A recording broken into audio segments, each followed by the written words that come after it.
decided about 5-6 months ago we would start a program for trying to identify 20 talented young entrepreneurs and give them a 2-year stipend to stop out of school and pursue their life's passions and see where that would go. I don't think it's a terribly risky thing for people to do.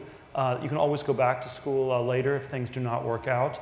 But we think it's actually quite risky for people to amass enormous amounts of debt in college, not knowing what they end up doing, and then constraining themselves for the rest of their lives in various somewhat narrower career tracks where they have to pay off these enormous debts that they've amassed.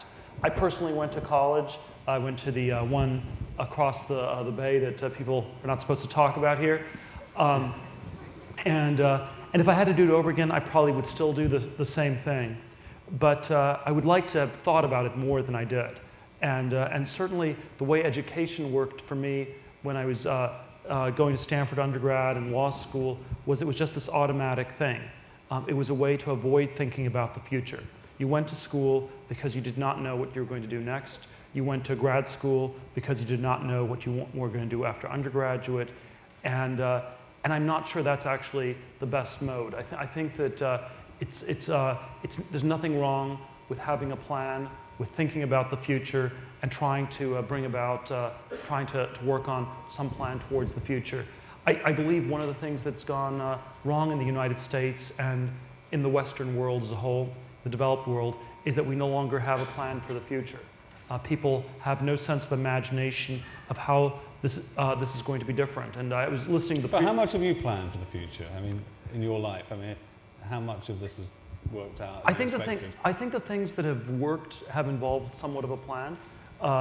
You know, the PayPal business, we were brainstorming on how to create a new currency, new payment system from day one.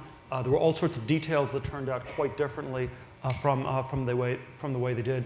But the things that I've seen that have worked the best have had some element of planning. To take the Facebook example from recent years, which is again such an extreme example, it's difficult. There's always a tendency to read too much into it or overinterpret it. But with that caveat, I think Facebook benefited tremendously from planning. It was not, the biggest lie that gets told about Facebook was that it was just this serendipitous luck type thing that it took off.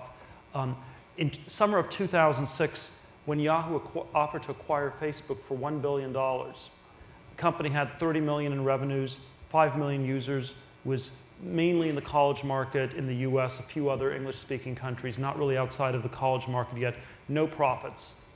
If you had no plan on what to do with the company, you would have sold the company.